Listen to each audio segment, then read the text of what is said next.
Hello, welcome to Swiss Watch Cam, welcome to a very special collector's interview. This is a video I've been wanting to do for the last, I would say, 4 years, probably, since I met this wonderful person. We're gonna look at a small fraction of his collection, his family's collection as well. So today I'm super excited to be here with Mr. Beyer from Beyer Chronometry in Zurich, Switzerland. Welcome to the show. Well, thank you. I also waited long to be on your show. Yeah. I even started my own one, by the way, because of you. You are my inspiration for this kind of shows. I just do it with people that are like me, entrepreneurs. So it's kind of a different story, but I really took the idea a little bit from you, as you are doing also for us, social media things and other stuff. Yeah. For our business. Thank you so much, by the way, for that. Thank you. And the podcasts you guys are doing are really interesting. I'm going to put the link in the description so people can check it out. So today we've chosen just a few watches because we are in the beautiful Beyer Museum under the Zurich Bahnhofstrasse. When I say this is a fraction of his collection, I really mean it. How many clocks, watches do you think you own in total? Well, I think here on show there are about 320, but altogether it's more than 2,000. We also have a comprehensive collection of Swatch watches. I think alone about 150 watches. So we continue also to collect watches of today's day, even Apple watches or things like that. They enter the museum, but they will probably display it only in about 30, 40 years. It's next generation stuff I generate now for the future customers. Wow, that's interesting to hear that. It would be cool and surprising to see a George Daniels next to an Apple Watch, but why not? I still let go a little bit time before this happens. We are now ending about 1970 and with the industry, and we always kind of follow 50 years later. So we have this year an anniversary, 50 years of the Watch Museum itself, which is open since 1971. To the public, and for us it's also a good moment to consider that we put not only the first experimental quartz watches in now, but also some more, because the young generation, they are more focused on wristwatches and on things they know from their father and not from their grandfather in the past.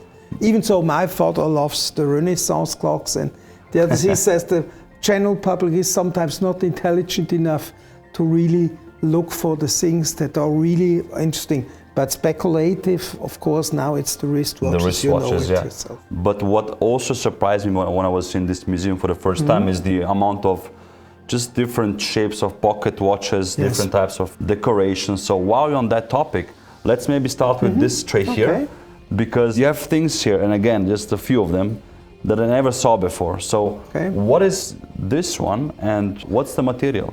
The material is one's wood from Buchsbaum, I don't know in English, and the other one is mammoth ivory, coming from the prehistoric elephant. And why that? Because these watches were made in Siberia by a company called Bronichow.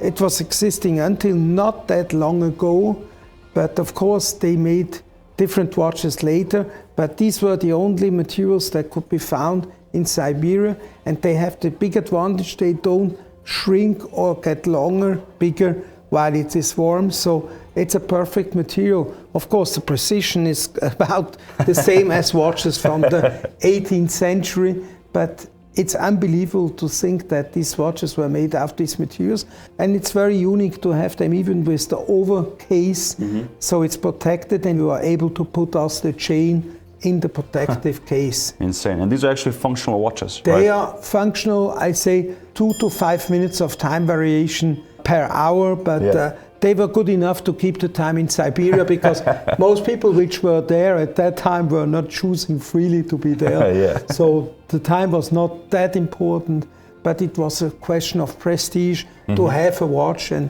therefore even in this remote distance area, people wanted to have watches, always in the early days also. So on the next topic, what is this one? On the first eye, it reminds me of today's sapphire watches. It could be a sapphire watch, but of the old days, it was cased in rock crystal, which you find today also even in Switzerland, in the mountains. It was made for the World Exhibition in Paris in 1855. and it's a unique piece. They only made that as an experimental, as a show piece, but it is incredible when you see the finishing. And I always was fascinated, and even still fascinated, by watches which are made in sapphire cases. Yeah. I love them because they are very light in itself, and it is an incredible work for a watchmaker to finish ones not on metal but on rock crystal. First time when I saw it, I thought it was sapphire, but then I read the year it was made. I was like shocked. Huh? Beautiful. Yeah, I love it too. And we can hear chiming all around us. Each hour, each quarter hour, something chimes. It's gorgeous, and you actually said it's a bit hypnotic. It calms you down, right? The chiming is nice. Absolutely, and it gives me always inspiration when I am lacking of good ideas for the company. I come down and I just listen to what is surrounding me, and I must say it's calming, soothing. Yeah. It's like listening to very slow instrumental music. I love it so much. Nice. While we are on topic of pocket watches, I mean, again, when you see this up close, you would think it's a photo. It is. Well, it was a big painting that does also still exist in a museum in France, but it's unbelievable the technique that it takes. I must say, things like that you can today really see very only in a Patek Philippe museum or in the Rolex Hans Wilsdorf collection. Pieces like that are so rare in this size. And the quality. And the quality, and they're all perfect, made with pearls, quarter repeater and hour repeater, and there are some automatons on the backside. It's a magnificent watch. I mean, if you think about when was this made, there was no technology, nothing. Back 1820, then. Okay. It was the technology of the time they had for the movement. I would say it was the best that was at that time, but the work, enamel work, could never be done anymore today in this quality. Brushes with one hair, they finish. We can take a loop and you can try to enlarge it as much as you want. Yeah, we will. You can try to get the secret out. But you know, sometimes it was up to 50 times they had to put it in the oven. And you know, a model like that, you have to start with the lightest color and end with the darkest, because every time you put it in the oven, it's even the white will be a little bit darker, and so it's a very difficult thing. You have like a puzzle. You cannot just start on one side and end at the other. You have to make a plan, like people that put in diamonds. They must have an exact plan which size diamond goes in there, otherwise they will not able to close the circle. And for that, in that time where there was no water, no electricity, for that it is absolutely unbelievable. And I think also it was the spirit of the time that allowed to make this kind of things, because the people were very inexpensive, the material were very expensive. Today it's just the opposite. Yeah, and also like you said, probably they can't even do it anymore today. There are 2 or 3 very, very good enamel painter in Switzerland, but they also in their age, and they try to have younger people follow. But the material, it is very important you find the old enamel that you buy from people that did enamel in their lifetime, because the new materials, you cannot do this kind of thing. No. Bravo. It's really nice that we can show it to more people. And you have more of them in the That's why I thought I made the museum here. It would not be fair to have this kind of beautiful pieces and just keep it for his own view. And we perpetuate this idea, and I'm very proud to, in the name of our family, to run this museum as the only museum, by the way, on Bahnhofstrasse. I always was also not aware of the fact until I found out. Wow. But also, I would say one of the best ones in the world. Huh? It is under the top 5, 10, we think, but we are not in a competition. I think what is good about this museum, I have to give credit to my father, and for about 15% also to me, since I also collect now watches, old and new ones. We were trying to really put all the inventions of the watch industry in a neutral setting, and of course it's a high elite museum. We don't really show always the very simple watches, no Mickey Mouse watches. We have them in the collection. You have them in there. We can make an special exhibit. We have railroad watches. We have so many things which we don't have the space to display. And you need a bigger museum, huh?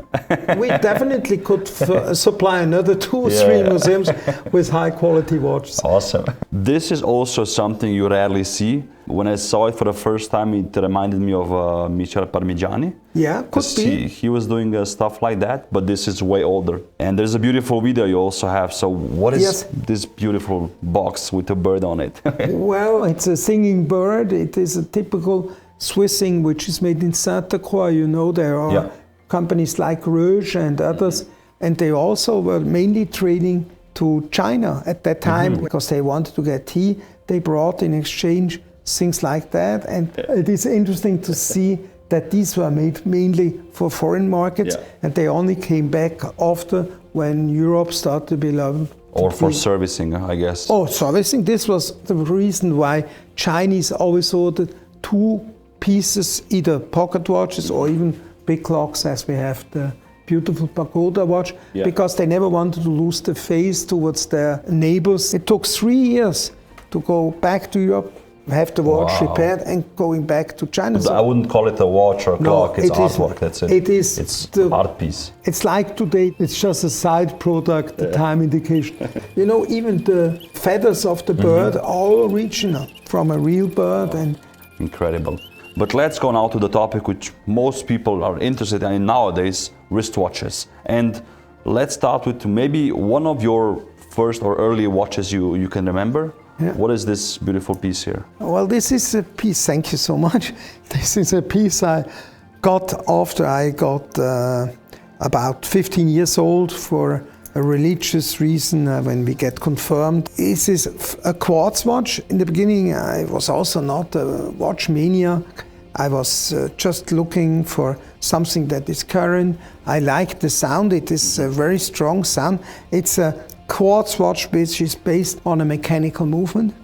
Rolex never had the normal huge success they have when they make something, because that was the time when they also needed to decide if they only want the mechanical watches or they want also to enter a little bit the quartz age.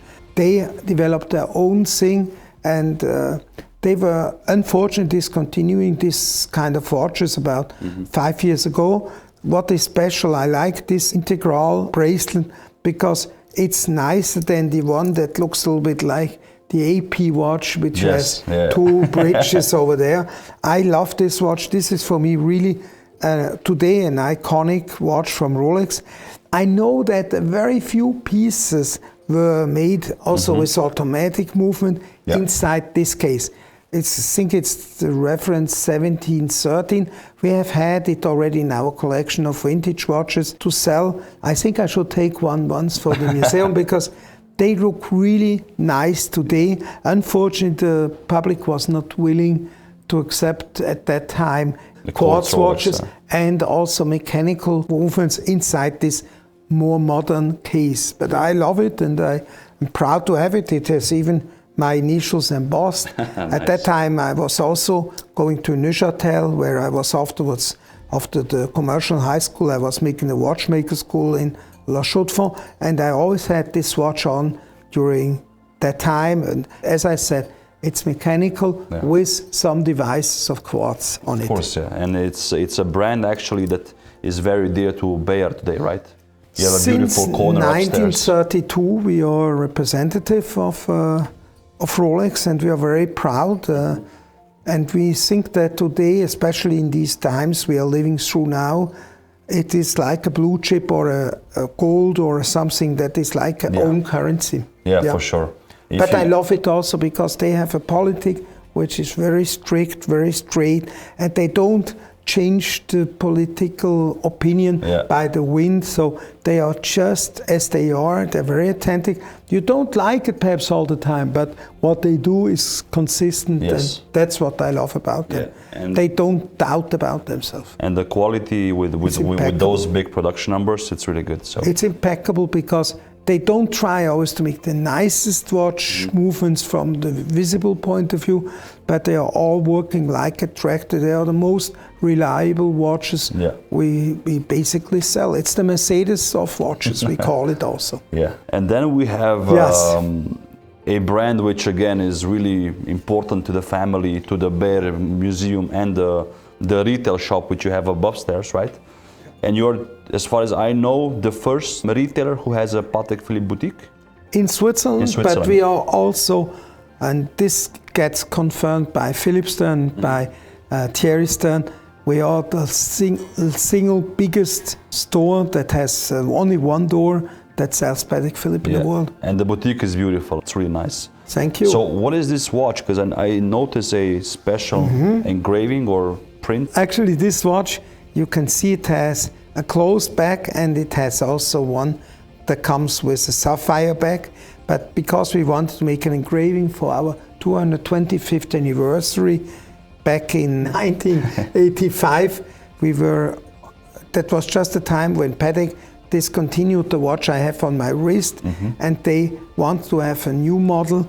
It has the new caliber 240, the self-winding, extra flat micro rotor movement inside, and this was for Patek. That's beautiful. Absolute fantastic thing to produce this watch, and out of the first series of 100 we got the first 25 watches. That's why they are numbered on the dial. The dial is also made in a special version, and what many people don't know. With the Beyer name on it as well. Yes, and there were 15 made in German language and 10 made in English language. Okay.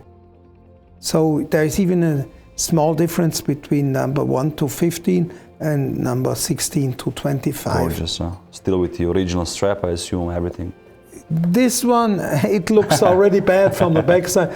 I'm not sure. It was the piece we always kept for us in the museum. Yeah. And Patek has the number 2 from a client which bought it from us. A very famous collector, by the way, he's dead now, but he made the museum in Basel, Kirschgarten, Mr. Gschwind. He was my father had 2 other people which were collecting with him starting in the 50s, after World War II, of course.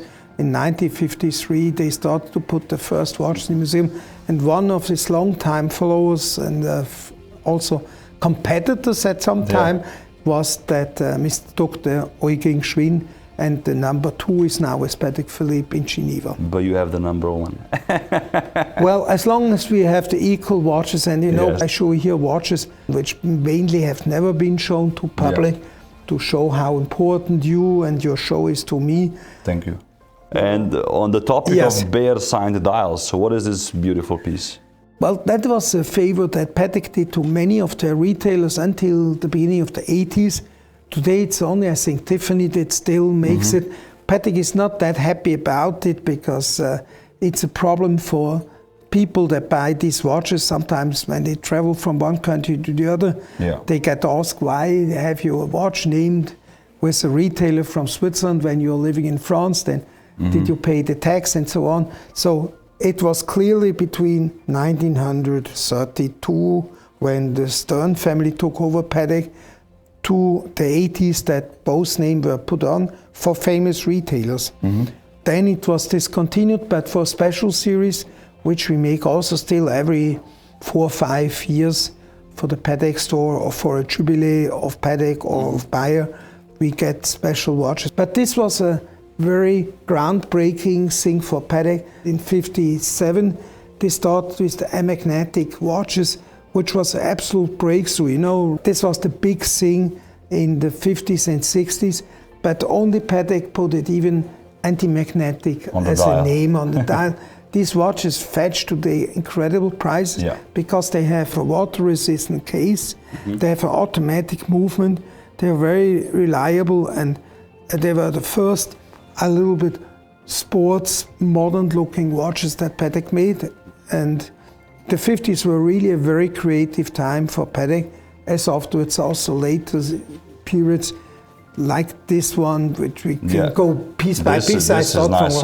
Yeah, you like that one? I saw this already once online. There's a collector by the name René Beyer. He's got a few of the Gilbert, but please tell us more about this. Gilbert, you know, he's a little bit like Argenta. He was a very, very fantastic jeweler.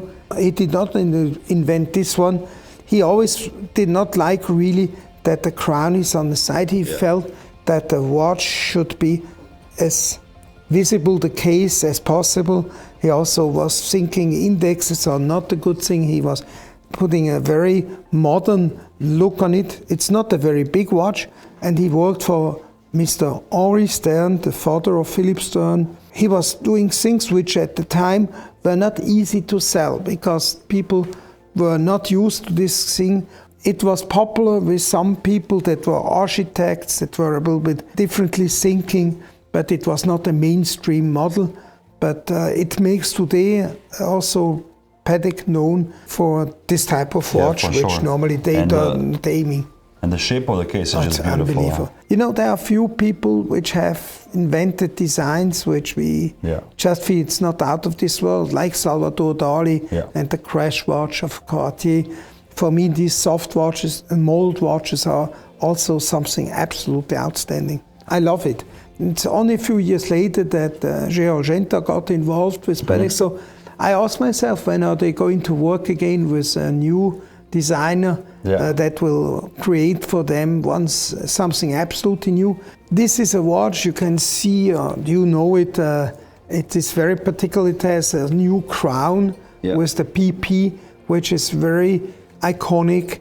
It was only made for a short time. Today they use the cross of Calatrava, but this watch for me is fantastic because my father has also been involved. You can see Patek was always a little bit hard and resisting to put luminous hands and also dots on the appliques, and it's an enamel dial. They only started in 1953 with this type of reference.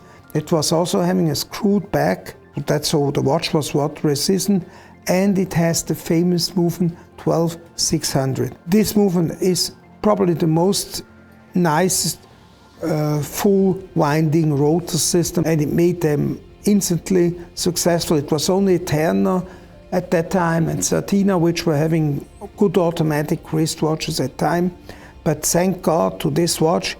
They only made it for 7 years. It is thought that they made a little bit more than 2,200 watches altogether, most of them in yellow gold like this one, very few ones in red gold, and only I think 3 pieces in platinum with sometimes even silver dials and not enameled ones. So to buy one of those, you must at least probably spend 1 million francs to get one. So now, sought after. Yes, the platinum ones. These ones we still, even today, sometimes sell them through our vintage watch department. But this is the museum piece, and we love it so much because for Patek it was a revolutionary in 1953. A few years later they came out with the watch that was anti-magnetic, so that was the roaring 50s for Patek Philippe. So wear this watch, see it, it's beautiful. Gorgeous, and it's also Beyer signed. Yeah? It is, of course. Well, we always ask, unless the customer did not want to have it Beyer signed, Patek delivered the watches always with the Beyer signature. Sometimes we were lucky that we did not have to buy it. We could just take it from our own stock before they were discontinued with us. And otherwise, we only buy watches also for our customers that are 95% already as conditioned when we buy, so we can get them back to 100%. If we buy them at 85%, we get them perhaps back to 95, but not 200, 100. Only the best is good enough for our customers and for our museum. But if a watch is extremely rare, we sometimes have to take it also in the condition as it is. And then This is very special. This is very special, you're right. This is a watch that you see, it has the initials Emily Beyer on it, 1932. Now I always thought, what can be the significance of this? Because we started with Rolex in 1932, Patek we had already long time before, in the 1839. Patek thought we were with Tiffany one of the oldest customers they have. Today we are the only remaining customer with Tiffany that are so long-standing customers. This is a very special watch because in 1932, I think it was just a big crisis in America, and the Stern family took over what was left of Patek Philippe at that time. And I am so fortunate to have known 3 generations of Patek Philippe owners, and this is a watch that was given to my grandmother, René Beyer. She was a very special woman because she had to run the business. Normally it's always men, but my grandfather died early on, and she was running the business, and she did it so successfully. She was also the first woman to drive a car in Zurich, and she was the president of the Automobile Club Switzerland. Yeah, and she must have been a very remarkable person. I never saw another watch like that. They were even engraving on the movement a special dedication to her. Either it's for the 10th anniversary of her marriage with my grandfather, or because they started to work together as Patek Philippe with under new ownership, the Stern family. We don't know it. And you will see there's no mentioning of Beyer on the dial. There's no Beyer. So there must be an exception to the rule. But this is a very beautiful watch. At that time, it was already rather a bigger watch for ladies. Okay. Watches were so tiny at the time for ladies. I'm glad today the ladies are wearing also bigger watches. But for us, it's a testimony for the long relationship we have with Patek. And again, this is one of the pieces I don't show to everybody. This is something not many people expect to see ever in person. And I actually started in 1983 in this business. Afterwards, I still went to the United States for 2 years. But in the meantime, in the morning, I sold a Swatch watch. 1983, it was the time of swatches. That was the first year they started.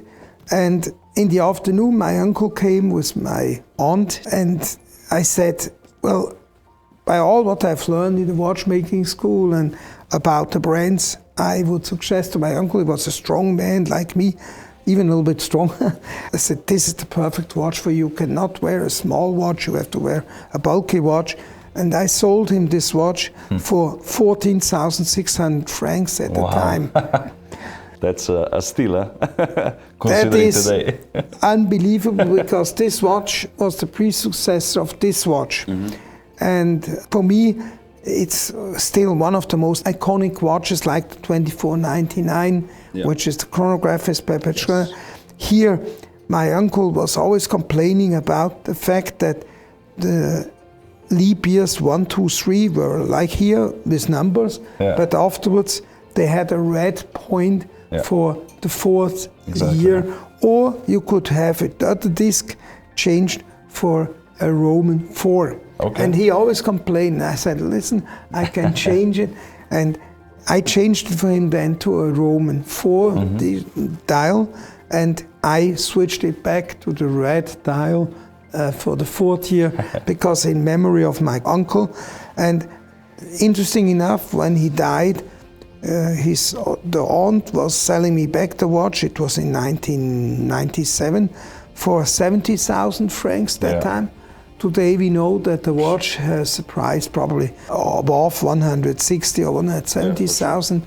It is, for me, very special that basically the first high-value watch I was ever selling in my life is now again on my wrist. In possession. And it was a Patek, and it was, I think, my career as salesperson, I officially ended already, but I'm very proud that the watch that I suggested to my uncle was so rich and so happy making, and I'm just happy that we could restore it to almost perfection, because he was a strong man, he was working hard, and he did not always care about his watch, but I have had so many beautiful moments with him together that I'm very proud to wear this watch on my wrist today. Thank you. And we have one more pocket watch here which sneaked in from this tray. This is true. Everybody knows Breguet, I assume. Yes. But you rarely see a pocket watch like this in person, except if you're in an auction. Not even at the auction you see them often. There is today a pocket watch in the same style with decentralized main dial, with moon phase, and also with indication of the power reserve or the date. It is just a very beautiful watch. We have many pocket watches from Breguet in our collection. I have to admit that Abraham Louis Breguet was the biggest watchmaker of our age. And I always say inventions that you find today in wristwatch movements, he was concepting, he was inventing or making it better than it was before. he's an incredible, outstanding personality. I also represent Breguet today, but I have to say it is always an homage to the original one, and I really highly suggest that while you are a connoisseur of watches, you must have at least 1 or 2 Breguet watches in your collection, because they are incredible. Also the ideas, how he was selling the watches as subscription watches, he was already having very innovative ideas. He said, well, I can understand only kings can buy watches like that from their easy kind, small pocket, but other people had to save money for years, and so he was engaging people to pay a certain amount, and once the watch was finished a few years later, they had to pay only the end price of the watch, and every person has been recorded by name in the archives of Breguet. So when you buy an old Breguet watch, I make always sure you get the certificate of origin. You can even get it today from the archives of Breguet. Nice. And they're handwritten, very beautiful. Not inexpensive, but it's worthwhile the money to, for sure, to invest. For sure. And you have a very special Breguet pocket watch / clock there, right? Yes. I say / because they're working together, right? That's right. It's the mother clock and its baby, as we call it. It's the Pendule Sympathique. There's known that today about 7 or 8 still exist in the world. They are compared to Fabergé X to make it perhaps more understandable for non-watch crazy people. So they're very rare.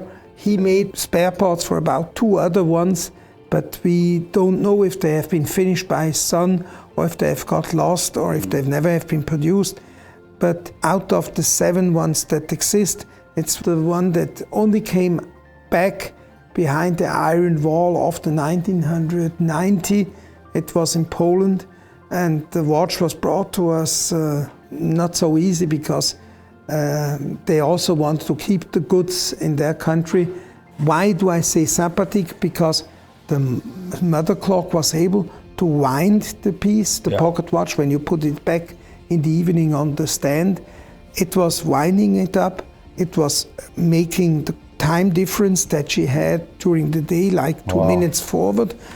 She put again the hands on the same position than the mother clock had, which was almost having no difference. So basically it calibrated the pocket watch. Calibrated the watch again. But then, this was the genius thing, the version we don't have, the very latest pieces he made, they were able to make the change that the watchmaker makes to make it work fast or slow. So the next day it was not having again 2 minutes going too fast, for instance. They were making so it also adapted the regulator. Right, it was the watchmaker with you. You did not need to have a watchmaker, and that in about 1810, 15. Our piece is from 1796. It took full 4 years for him to complete because he always was putting new technology, new things he was inventing in it. And that was why it was really, for us, the grail of having this in the collection. And I remember my father was trembling until the watch was here because it was not so sure we could get it from that place here. But thank God it was working out. And I think it was one of our dreams of my father that came true. It was like a circle closing itself, that he really was getting the best of the best. You don't only collect wristwatches and pocket watches, but we also see different shapes and forms, and I'm just curious about these two. That's a key, but a watch? It is. It was unbelievable what was integrated into tools of every day with a watch. You see a very beautiful dial, and the key was never used really as a key because it has not got the finishing of it, but it is a raw model, as every key starts in the beginning. And it has been a highly exclusive key.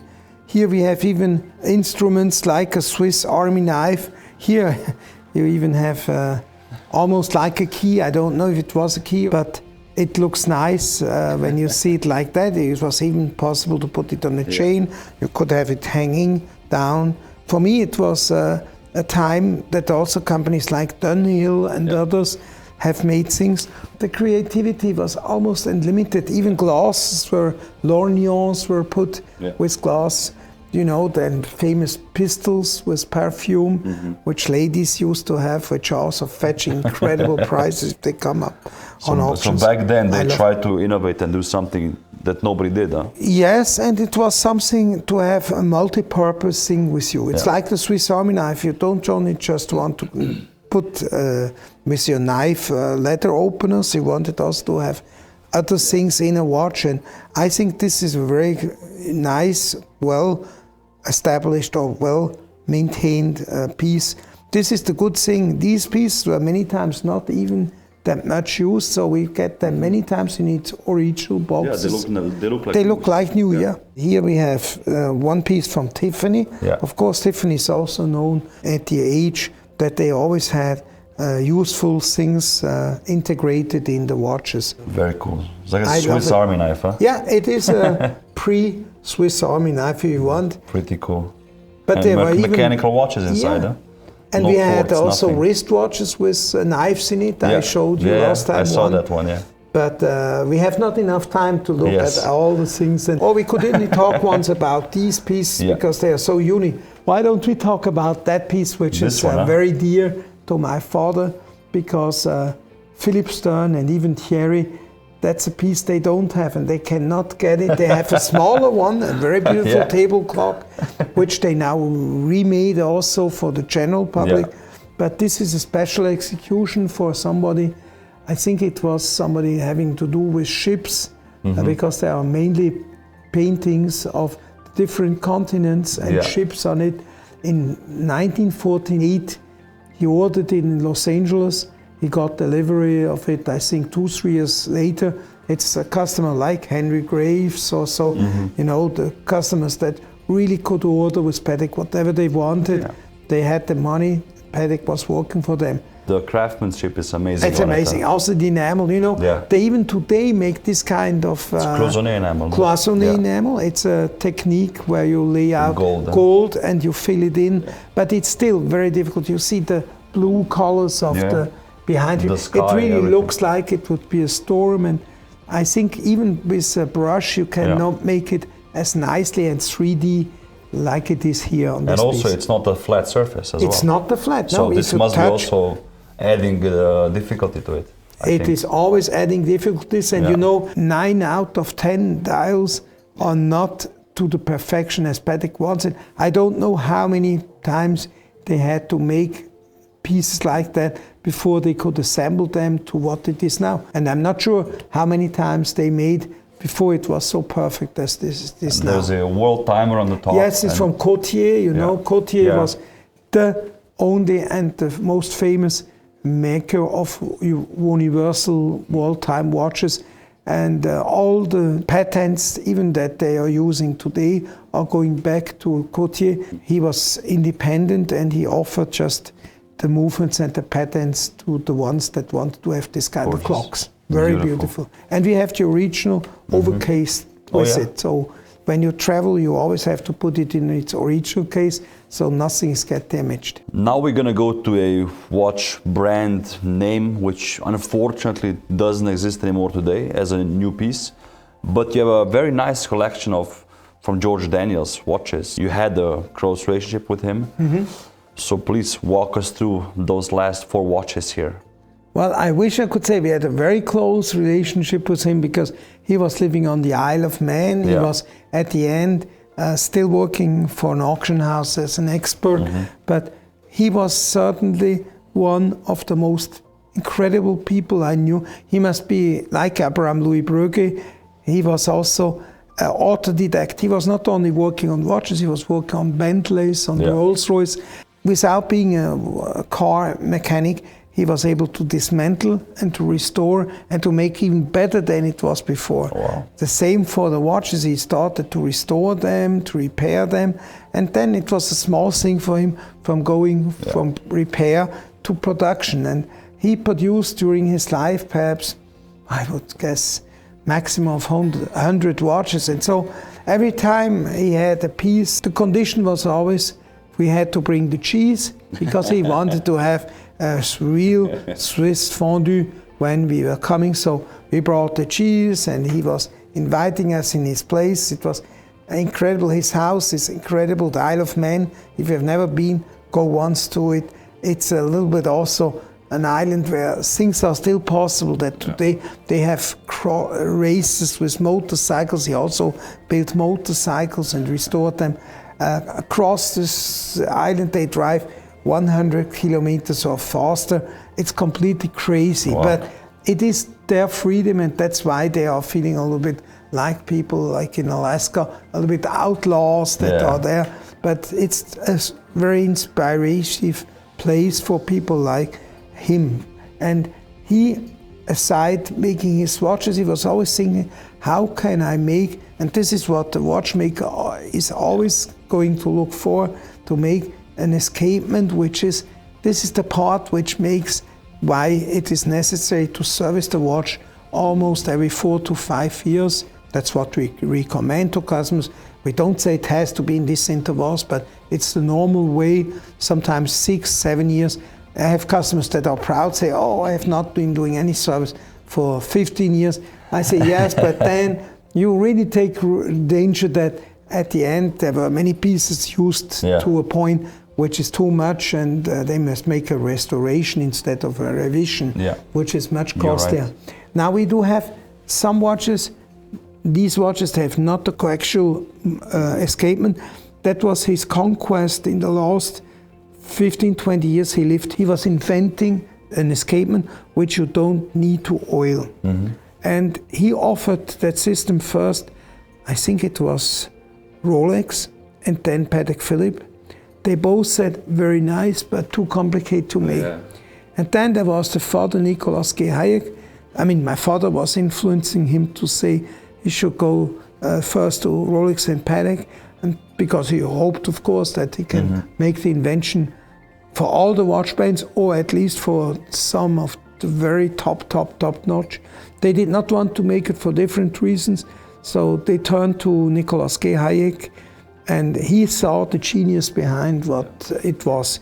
And Mr. Hayek was then making, this was the first execution with the coaxial escapement. The advantage of this escapement is that you only need to service it every 15 years, but they say 15 years is necessary for the other parts of the watch, but the escapement is not even necessary in short intervals. And this is the Omega Deville. This is the Omega Deville, the film, of course. They made it in a current design, and I must say it is very cool. Nice. It was a limited edition. And as well as the limited edition, they also produced 100 pieces on behalf of George Daniels, so he could sell it in his style. You see, these watches, they have the typical style of George Daniels. The dials are a little bit inspired indirectly also by Abraham Louis Breguet, which was probably also his genius forefather. But he also has made a series of 100 pieces, which we also got. And that was the piece I was able to collect myself with my father. These two pieces. And this one has an automatic movement. It's automatic movement. This is also special, yes. But the Deville also has an automatic movement. So he, of course, made a hand winding movement, but they upgraded this with automatic. My father, he told me also that it was always a funny story to go to him on the Isle of Man, because he arrived always with a flight from Switzerland around 2 o'clock in the afternoon, and so they spend the first time to see what he's having in production, and they speak, and of course they are very fascinated both about watches, and also the guilloche of this watch is most beautiful. And I give it once to you. I can don't you can here everything's possible even without the glove. You gotta be very careful with this. I'm very careful. It has also the original key, like the Breguet watches. And the thing was, he always was speaking until, let's say, 12 o'clock, midnight. And my father also said, oh, in the morning I have to get again the plane to go to. And he thought, okay, this time it was just a courtesy visit to bring cheese and have a nice evening. And then at the end, George was always taking out something like a sneezing towel. cotton one, and then he unwrapped this watch and said, "Teddy," he said it like that, "Teddy, I think you want to have this watch."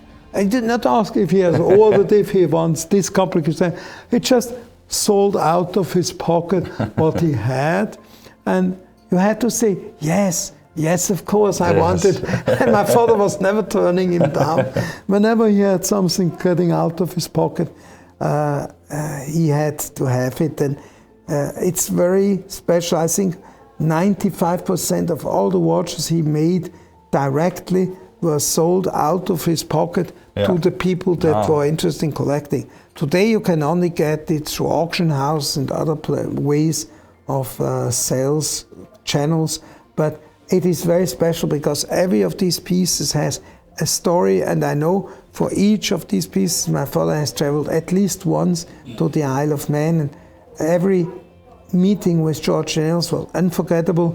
I was a little bit too young. I got to know him only a few years before he died. He had a cancer of his throat. So he could only speak with a microphone, but you could see the warmness of his heart. Even when his voice was not there anymore, he was the most generous, most incredible person, and he believed always in the yows. He always said he's so glad for Teddy that he has someone that is also perpetuating his business. And George Daniels was, in my eyes, one of the most human persons I ever got to meet, and he unfortunately passed away at the end of the 20th century, but he was a genius man, and I miss him really even today, because he has so many lovely stories he told to my father, and they had a really man's relationship about watchmaking, and I think these were two geniuses in a way that met one each other. So I'm glad for my father, I'm glad for me to have today pieces of his testimony. Gorgeous. Thank you. The watches were always very nicely groomed, as I say, not overloaded with information. And symmetrical. And very symmetrical, yes, indeed. Gorgeous. And the movements of both of these pocket watches are incredible, correct? It's magnificent. The inside is at least as nice as the outside. And this is the box the original box for this beauty. Gorgeous. Yes. Thank you so much for showing me. I never saw one in person, and having 3 George Daniels, I think it was a priority to show it on the show today. Yes, and I think that 4 pieces to be seen in the museum is kind of unusual, because he selected very well the people he sold pieces from his own hands from the pocket, from the pocket into his pocket. Yes. Nice. I'm very proud of that and happy to see that genius prevail in our museum. Beautiful. We are looking also forward getting genius watches either from Philippe Dufour or from Jean-Paul Jaune or Goebel Forestier. You know, the museum is not ending. It's continuously, as the watch industry, we have to reinvent you, we have to rejuvenize us. If we stand, it's going to be the end. So we continue with the flow, and we are happy if this crisis with this pandemic is over. Then we can also normalize again exhibitions and visits, which are very restrained right now. Yeah, I think it's going to be soon. Let's hope so. Whatever it will be, Beyer will prevail. That is not important. And hope the Swiss watch can continue as well. Also. So we are here to last, and thank God we do a business which is on solid basis, and we not change our policy every week or every month. We stay what we are and what we have been successful with. Mr. Beyer, thank you so much for having us in your beautiful museum and showing a part of the collection. I hope everybody enjoyed it. If you have some questions to Mr. Beyer or myself, just leave a comment down below. Also check out the podcast, it's really fun to listen to. It's in Swiss German, but also in English, and there's subtitles for the videos, which you have on your YouTube channel as well. Thank you. Which will be linked down below. Thank you so much. And look down here. Exactly. And let us know if you want to see more videos like these in the future. Like I said before, and you see around us, we have many more watches to talk about, so that would be easy to do for sure. Thank you for watching, Mr. Beyer. Thank you again for this, and I'll see you guys next week.